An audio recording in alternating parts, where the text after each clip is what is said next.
Second most common cancer जिसे cervical cancer कहते हैं, इंडिया ने इसकी वैक्सीनेशन तैयार कर ली है और आने वाले कुछ दिनों में नहायत सस्ते दामों ये वैक्सीनेशन जो है इंडिया की आवाम को दस्तयाब होगी। ये मेडिसिन, ये वैक्सीनेशन टोटली तौर पर मेड इन इंडिया है। इंडिया जो है वो ग्लोबल साउथ का लीडर इमर्ज करेगा और ये अगले 10 साल की प्रोजेक्शन है। वो बेसिकली एन ब्रेमर ने एक आर्टिकल लिखा जो कि था कि जी दुनिया जो है वो 2032 में कैसी होगी 10 साल बाद। गाड़ी यूके में बर्तानिया से चोरी हो रही है और चोरी होके वो पाकिस्तान में कराची के घर से मिल रही है। इसके पीछे क्या वजह हो सकती है? स्पेस से लेके मेडिकल तक जो भी है वो आप उनके साथ कंपैरिजन कर ही नहीं सकते, वो तो बहुत आगे निकल गए हैं। इंडिया कहता है कि हम ऑलरेडी द वर्ल्ड फार्मेसी बन गए हैं। खासतौर से कोविड के दौरान हमने दवाएं बनाई हैं और काफी गरीब मुल्कों को इंडिया ने दवाएं दी है, इंक्लूडिंग बांग्लादेश वगैरह।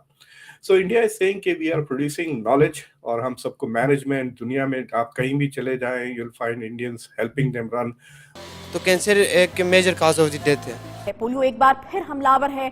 मुल्क के 8 शहरों में पोलियो वायरस की तस्दीक हुई है। तो इट इज वेरी क्लियर कि India wants to lead as a knowledge provider. तो जो लफ्ज इस्तेमाल कर रहे हैं वो विश्व गुरु का इस्तेमाल कर रहे हैं। So India wants to be the world leader in knowledge production. जय हिंद दोस्तों, a very warm welcome to Hindustan special channel. Bharat की एक और बड़ी उपलब्धि सामने आई है। सर्वाइकल कैंसर के बचाव के लिए सीरम इंस्टीट्यूट द्वारा स्वदेशी वैक्सीन तैयार कर ली गई है। कुछ ही समय में यह वैक्सीन बाजार में उपलब्ध होगी। सीरम इंस्टीट्यूट के प्रमुख आदार पुनेवाला ने बताया है कि सीरम द्वारा तैयार की गई सर्वाइकल कैंसर की यह स्वदेशी वैक्सीन है और इस वैक्सीन की कीमत 200 से 400 रुपए के बीच होने वाली है। गुरुवार को इस वैक्सीन की वैज्ञानिक पूर्णता के अवसर पर आयोजित एक कार्यक्रम में केंद्रीय विज्ञान और प्रौद्योगिकी मंत्री जितेंद्र सिंह भी शामिल हुए। जितेंद्र सिंह ने बताया कि भारत सर्वाइकल कैंसर के लिए स्वदेशी रूप से विकसित पहला टीका लेकर आया है। यह वैक्सीन बहुत ही सस्ती होगी। उन्होंने इसे तैयार करने वाले वैज्ञानिकों का धन्यवाद किया। अब पाकिस्तानी मीडिया कैंसर की वैक्सीन भारत में ही तैयार होने से सकते में है और चर्चा कर रहा है कि यह वैक्सीन दूसरे देशों के मुकाबले बहुत ही सस्ती होने वाली है। नाज़रीन, सेकंड मोस्ट कॉमन कैंसर जिसे सर्वाइकल कैंसर कहते हैं, इंडिया ने इसकी वैक्सीनेशन तैयार कर ली है और आने वाले कुछ दिनों में नहायत सस्ते दामों ये वैक्सीनेशन जो है इंडिया की आवाम को दस्तयाब होगी। ये मेडिसिन, ये वैक्सीनेशन टोटली तौर पर मेड इन इंडिया है। अगर हम बात करें पाकिस्तान की, तो पाकिस्तान में अभी तक कैंसर का इलाज मौजूद नहीं है। यहाँ पर पाकिस्तान में रहने वाले लोग जो अपने प्यारों का कैंसर का इलाज करवा रहे हैं, उन्हें इस इलाज के लिए भारी रकम जो है अदा करना पड़ती है। इंडिया ने सेकंड मोस्ट कॉमन कैंसर जिसे हम सर्वाइकल कैंसर कहते हैं, उसकी वैक्सीन तैयार कर ली है। बगैर किसी मुल्क की हेल्प लिए इंडिया ने खुद से ये वैक्सीन तैयार की है।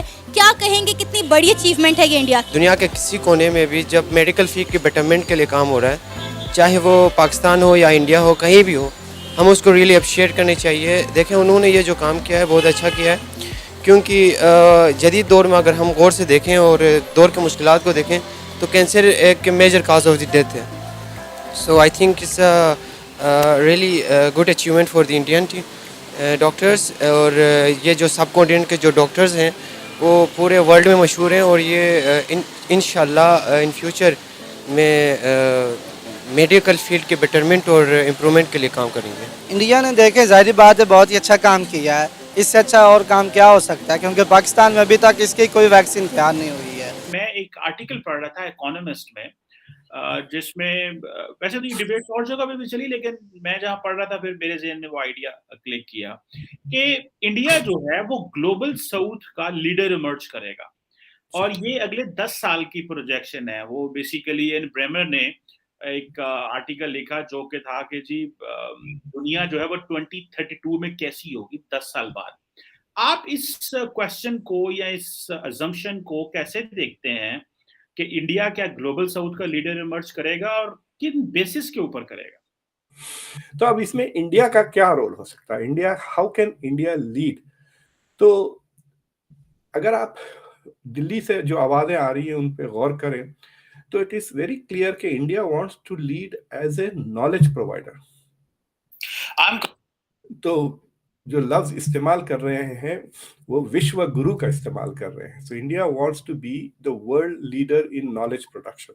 इंडिया कहता है कि हम ऑलरेडी द वर्ल्ड फार्मेसी बन गए हैं। खासतौर से कोविड के दौरान हमने दवाएं बनाई हैं और काफी गरीब मुल्कों को इंडिया ने दवाएं दी है, इंक्लूडिंग बांग्लादेश वगैरह। सो इंडिया इज सेइंग कि वी आर प्रोड्यूसिंग नॉलेज और हम सबको मैनेजमेंट, दुनिया में आप कहीं भी चले जाएं you will find Indians helping them run. वो सुना कभी हार गया, वरना इंडिया का बंदा प्राइम मिनिस्टर बन जाता बर्तानिया का। तो मैं what India can do is provide knowledge, developmental knowledge. लेकिन ये सवाल उठता है कि जैसा कि मिसाल के तौर पे जब पाकिस्तान के लीडरशिप से पूछा जाता है कि भाई आप चाइना के इतने करीब क्यों हैं वगैरह, तो एक जवाब ये आता है कि हम उनके डेवलपमेंटल मॉडल से इम्प्रेस्ड हैं।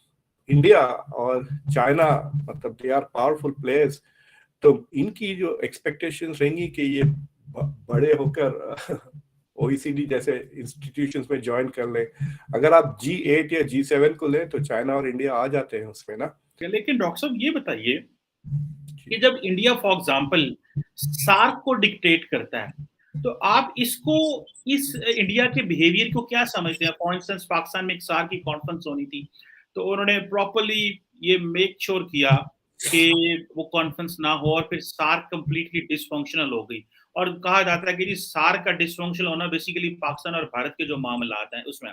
तो इंडिया अपने हिस्से में तो जो अपना एक इन्फ्लुएंस रख सकता है उसको तो वो प्रॉपर्ली मेंटेन कर रहा है, फॉर एग्जांपल श्रीलंका की मदद करके या म्यांमार के साथ इंगेज करके, बांग्लादेश के साथ इंगेज करके, अफगानिस्तान में इवन तालिबान के साथ अब इंगेज करके, तो वो खित्ते में तो और फिर खासकर सेंट्रल एशिया को भी उन्होंने जो है वो साथ में ला लिया। इसको आप कैसे देखते हैं जो खित्ते में वो डिक्टेट करता है और पाकिस्तान क्योंकि ये कहता है कि जी हम इंडिया का जो इन्फ्लुएंस है या इंडिया की वो जो we won't let India to be the policeman of the region, तो इधर वो मामला जो है इंडिया पाकिस्तान के खराब होते हैं। तो इस खित्ते में जो इंडिया ने इन्फ्लुएंस किया है इसको आप कैसे देखते हैं? देखिए, इंडिया की जो फॉरेन पॉलिसी इज ड्रिवन बहुत ज्यादा हद तक ये जो पाकिस्तान चाइना जियोपॉलिटिक्स की वजह से।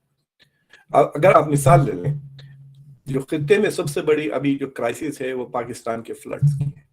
तकरीबन 30 मिलियन पॉपुलेशन पाकिस्तान का अंडर वाटर है। कह रहे हैं कि 1/3 of the country is under water. It's a crisis. 1300 से ज्यादा, मैं जब लास्ट चेक किया 1300 से ज्यादा लोग मर गए हैं। So it's economic disaster. Where is India?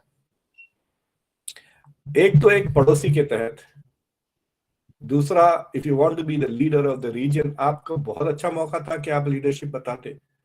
India should have forgotten about everything, including Pakistan को कहे या ना कहे कश्मीर के बारे में। They should have open the borders. India के तरफ से medical aid, health aid, doctors, nurses, they should have been a flood of aid coming from India right now.